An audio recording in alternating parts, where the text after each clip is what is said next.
घर में कोई ऐसा बुजुर्ग हो जिसने बचपन में बहुत लाड प्यार दुलार दिया हो, लेकिन एक उम्र के बाद अचानक उसका स्वभाव बदलने लगे, वो आप पर हाथ उठाने लगे, बात बात पर चिल्लाने लगे।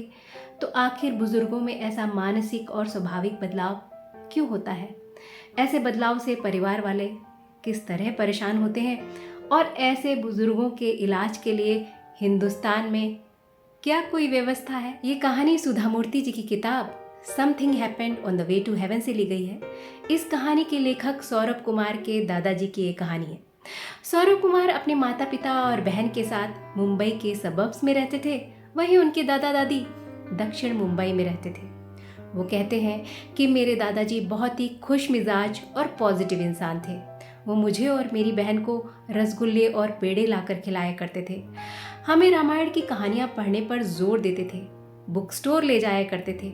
वो हमेशा मेहनत और कोशिश के महत्व को हमें समझाते थे, कभी किसी के बारे में कुछ गलत नहीं बोलते थे। उम्र के साथ दादाजी की याददाश्त कमजोर होने लगी। हमने इसे उम्र का असर समझा, पर जल्दी ही हालात बिगड़ने लगे। वो घर से बाहर किसी काम के लिए निकलते और घर वापस आने का रास्ता भूल जाते। एक ही सवाल को बार बार पूछते रहते। उनके पिताजी को मरे वर्षों हो गए थे, पर वो कहते, अभी कुछ मिनट पहले तो वो यहीं थे, कहाँ गए? ज्यादातर परिवारों की तरह हमने समस्या की गहराई को नहीं समझा, पर जब हालात हद से ज्यादा बिगड़ गए तो हम उन्हें डॉक्टर के पास ले गए। हमारे पारिवारिक इतिहास में इससे पहले किसी को भी इस तरह की कोई परेशानी नहीं हुई थी। डॉक्टर ने बताया कि दादाजी को अल्जाइमर्स की बीमारी है, जिसका मेडिकल साइंस के पास अभी तक कोई इलाज नहीं है। मुझे विश्वास नहीं हुआ कि एक इंसान जो इतना फिट था, रोज वॉक पर जाता था, योगासन करता था, स्वस्थ खाना खाता था, उसके साथ ऐसा होना किसी बुरे सपने से कम नहीं था। मुझे अपनी माँ के लिए बहुत दुख हो रहा था, क्योंकि पिताजी हमेशा उन्हें किसी न किसी काम में बिजी रखते। मेरी बहन, जो माँ की हेल्प करने के बजाय स्कूल छोड़कर इधर उधर घूमती रहती।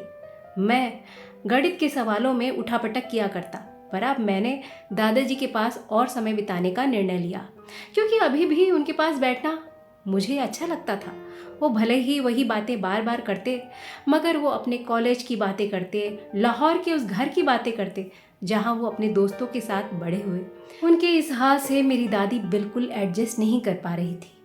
जब हम और दादाजी बैठे रहते तो वो आकर कहती, तुम इन्हें ले जाओ ना किसी रिजॉर्ट में, वहाँ की शुद्ध हवा से ये शायद थोड़ा ठीक हो जाए। घर में तो ये सारा दिन मूर्ति बने बैठे रहते हैं। वो सबके सामने दादाजी की बुराई करती रहती। मैं दादी को समझाने की कोशिश करता। एक दिन मेरी माँ को फोन आया, कुछ बहुत ही खतरनाक हुआ था। हम दादा दादी के घर भागे। वहां पहुंचकर देखा तो दादी अपने घायल पैर को लेकर रो रही थी। दादाजी ने उन्हें चोट पहुंचाई। अल्जाइमर्स के पेशेंट का आक्रामक होना आम बात है, मगर ये अभी पहली बार हुआ था। हमने बहुत सारे ओल्ड एज होम्स का पता किया, मगर कोई भी खराब मानसिक हालत वाले व्यक्ति को नहीं रखना चाहता था। मुंबई जैसे बड़े शहर में भी उस समय कोई ऐसा इंस्टीट्यूट नहीं था जो ऐसे पेशेंट्स की देखभाल करता हो। हमने तय किया कि दादा दादी हमारे पास शिफ्ट हो जाए, ताकि उनकी देखभाल के लिए हमें रोज रोज इतनी दूर ना भागना पड़े। मगर दादी किसी तरह शिफ्ट होने को तैयार नहीं थी। जिस घर में वो जिंदगी भर रही थी, उसे वो छोड़ना ही नहीं चाहती थी।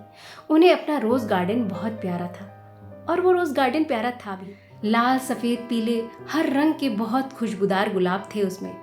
मैंने उनसे कहा, गार्डन की देखभाल का मैं इंतजाम करूंगा। उन्होंने फिर कहा, मैं अपनी किटी पार्टी भी नहीं छोड़ सकती जिसमें मेरी हम उम्र औरतें आती हैं। मैं हफ्ते में एक दिन अपनी किटी पार्टी अटेंड करने ज़रूर आऊँगी। मैंने उन्हें कहा कि मैं उस दिन दादाजी की देखभाल करूँगा। सारे आश्वासन के बाद वो चलने को तैयार हो गई। हमारे घर का फर्स्ट फ्लोर, जिसे हमने रेंट पर उठाया था, उसे खाली करवाया। कुछ ही दिनों में दादा दादी हमारे पास शिफ्ट हो गए। पहली रात कोई भी नहीं सोया। सुबह जब माँ चाय लेकर नीचे उतरी तो देखा कि दादी बुरे हाल में है। वहीं दादाजी ने चहकते हुए माँ का स्वागत किया। माँ ने जब दादी के बुरे हाल का कारण पूछा तो वो बोली, मैं रात भर नहीं सोई। तुम्हारे पापा किचन में खाने को ढूंढ रहे थे, बर्तन गिरा रहे थे, और जब मैंने उन्हें दौड़कर रोकने की कोशिश की तो उन्होंने मुझे जोर का चाटा मारा। माँ बोली, हे भगवान। उनकी आंखें और मुंह खुले रह गए। दादी ने बताया, उसकी थोड़ी देर बाद वो आकर सो गए। मैं भी लेटकर सोने की कोशिश करने लगी, पर तभी मुझे महसूस हुआ कोई मेरे ऊपर बैठा है। माँ ने पूछा, बिल्ली थी क्या? उन्होंने कहा, नहीं, तुम्हारे पापा ने मुझे कुशन समझ लिया था। तभी माँ ने देखा कि कोने में पीले रंग का कोई गीला कपड़ा पड़ा है। माँ ने पूछा, ये क्या है? दादी ने कहा, तुम्हारे दादाजी ने पैजामे में पेशाब करके गीला कर दिया। 3 रातें ऐसे ही गुजरी, पर चौथी रात दादाजी ठीक से सोए। पर दादी अपना सब्र खो चुकी थी। हमारे लाख मना करने के बावजूद उन्होंने अपना सामान पैक किया और चली गई। अब मेरा और ज़्यादा समय दादाजी के साथ गुजरने लगा। मैंने शाम को दोस्तों के साथ क्रिकेट खेलना बंद कर दिया। दादाजी को हाथ पकड़कर बिल्डिंग के चारों तरफ टहलाने लगा। कुछ महीनों बाद एक और हादसा हुआ। दादी अपनी बहन के पास खंडाला गई हुई थी और माँ पिताजी भी शहर के बाहर थे। मैं स्टीरियो सिस्टम लेकर आया और दादाजी के फेवरेट गायक हेमंत कुमार का गाना लगाया। तभी मैंने देखा कि दादाजी घर पर काम करने वाले लड़के से बहस कर रहे हैं। लड़का दादाजी की हालत जानता था। वो उनके एक ही सवाल का काफ़ी देर से जवाब दे रहा था। पर जैसे ही लड़के ने मुझे देखा, उसने कहा, मुझे 1 दिन की छुट्टी चाहिए। मुझे पूरा विश्वास था कि 1 दिन तो अकेले मैं दादाजी को संभाल ही लूँगा, इसलिए मैंने उसे छुट्टी दे दी। 3:30 बजे थे। मुझे दोपहर में सोने की आदत नहीं थी, पर दादाजी सोने चले गए। उन्हें डिस्टर्ब ना हो इसलिए मैंने टीवी नहीं चलाया। एक नॉवल निकाल कर पढ़ने लगा, पर नॉवल बहुत बोरिंग थी, इसलिए मुझे नींद आ गई। पर ये क्या, कुछ ही देर में दादाजी आए और मुझे जगाते हुए बड़े गुस्से से ऊंची आवाज़ में बोले, तुम कौन हो?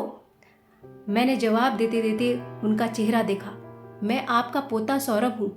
उनके गुस्से भरे चेहरे को देखकर मैं घबरा गया। उन्होंने कहा, कौन सौरभ? आपका पोता?